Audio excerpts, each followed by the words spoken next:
I have another thing I would like to discuss here. Uh, Quite recently, I actually on the 11th of June, about a month ago, right now, I made a video called "The Ethics of Dr. Kevorkian," um, and I talked about Dr. Kevorkian's practices and how he would remove you of your life if you liked it, if you wanted to do it that way. You're suffering and all this other stuff. Um, and I was basically saying from my Christian perspective that we should we should not do this because God has a purpose for each life being here and not being here. Each life that comes in here and leaves, there's a reason for all that happening, the timing, and all this stuff. So if there's a person who's suffering and is ill and all that stuff like that, there's a reason that God has for that. But then I got a comment here that that's making me think here to this a more issue of morality, because I was talking about the morality of what Dr. Kevorkian does. If I can show you what this says. This is from Nicer Breath HO or something like that. Why can't Christians just hold other Christians to this Christian principle? Why do you think atheists should agree to suffer? If a Muslim group thought you shouldn't use any sort of painkiller during surgery for a strange, convoluted reason, wouldn't you think to yourself, wait, why do I have to follow this? This is sort of where atheists are with Christians in this issue. Nothing personal, just curious how you feel about that. So basically, what's going on here is this person is asking about morality based on religious beliefs. Because I was talking about Dr. Kevorkian and how it's very, very unethical to choose to eliminate or to choose to take a life out of here when the time has not come for that. And there's a reason for that to still be here because of God's plans. This is a very Christian thing because us Christians think that God has a plan for everyone. God has a plan for each person that it is here, and that if something has not happened yet, then he has a reason for it. Or if things have happened, then there are reasons. There's a reason for everything. So this is mostly from my Christian perspective. So think about this. Recently I have one person once told me that for a Christian, this world here, this is hell. This is the hell. And then up there in heaven is the heaven, of course. This is the hell, that's the heaven. But for an atheist, this is the heaven.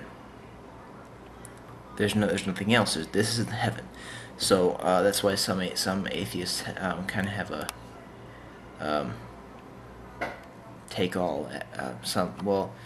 I don't want to ascribe this whole thing to atheists, because I know a certain atheist who will go out of his way to do things for people a lot of the time more than I will. So I don't want to say that, but you would think that atheists should have a take-all ideal, some kind of take-all idea of how things work, and take all and give nothing. And I think a few are like that, but like I said, I have a friend who will go out of his way to help people when he gets nothing back for it, and he will do things like that, and when I probably wouldn't, which is bad because I'm a Christian, but that's as sinful of me. Yeah, it is. But basically, what's going on here is as I want to talk about a division of morality based on religious beliefs, because,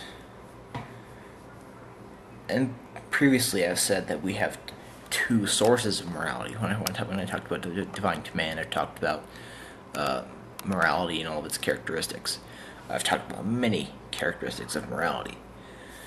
And I think, like I said before, morality comes from interactions between each other and how we want to be treated and how we want each other, how we want each other to interact together. What we want and expect from each other. This creates a certain kind of morality, regardless of religious belief. And then we have a different source of morality, which comes from things like which comes from divine command, Christian or religious ethics. What God tells the subject to do. For example, not kill people, or because there's a reason for this person to still be here. That's why it is my perspective that Dr. Kevorkian's doings is wrong and unethical. But this person who commented here says, why should an atheist agree to suffer? Because this is kind of difficult to talk about because morality, because an atheist and a theist have two different views of morality. An atheist would not ascribe Christian ideas of rightness to their morality. So we have this characteristic of morality where we have one common ground here, where all of us are going to view morality, some parts of morality, in the same way, where some sort of a deontological idea of a common sense morality. But we have that, which is common for everyone. But then we have things like religious ethics, such as maybe the Christian ethic of not murdering, not stealing, all this stuff like that. Such as a Christian would not use Kevorkian services because they would realize that there's a reason that they haven't died yet. But an atheist would not want to still suffer, because that's not a part of the morality. So this kind of makes me think a little bit about moral realism, and if I really would like to be a moral realist. And I think I am still a moral realist because of this, but not because of this, but because of my previous thoughts. But this kind of creates a bit of an anarchical view of morality, because based on this other kind of belief, we have various views from person to person, from belief to belief, about what the fabric of morality really is. So let me see if I can try and actually answer this question. Why can't Christians just hold Christians to this Christian principle? So maybe I think that there still is moral property still. I mean, we have moral properties from person to person. We have a section of morality which is common from person to person, from belief, from religious belief to religious belief.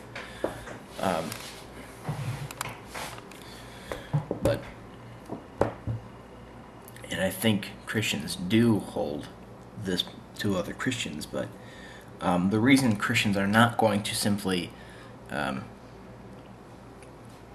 hold only other Christians to this belief is because we want other people to also believe what we believe, and we want to convert people and all this stuff, which is why we're not going to simply do that. We're going to try and push our own ethics on people who don't hold this kind of morality. But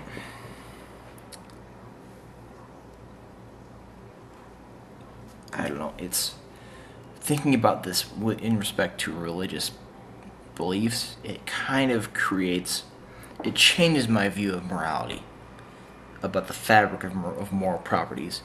It makes me think about it differently.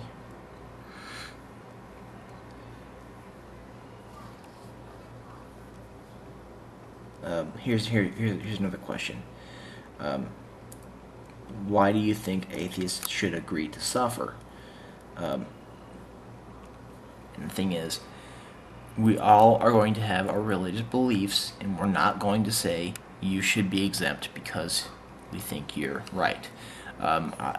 Christians think atheists are wrong, therefore they're going to push their ethics and beliefs on the atheists because they want to convert them and all this stuff. But here's another question. If a Muslim group thought you shouldn't use any sort of painkiller during surgery for a strange, convoluted reason, wouldn't you think to yourself, wait, why do I have to follow this? And I wouldn't follow it because I'm not a Muslim, so I wouldn't follow it. So I don't know, I can't really answer the question because every religious belief is going to try to push their ethics and their beliefs on others, regardless of what anybody else thinks. But this kind of just creates a huge, makes me think of morality in a different way. So I want to thank you for this. But I don't know. It makes me think about morality really differently, so I want to thank you for this. But this is sort of a rambling. It's kind of become somewhat pointless, so I'm sorry if I haven't really answered any of your questions, but I think us Christians are going to hold you to this and make you not use people like Kevorkian's services because we want you to believe what we believe. I don't know. It's difficult to think about, especially because of how religious belief changes morality.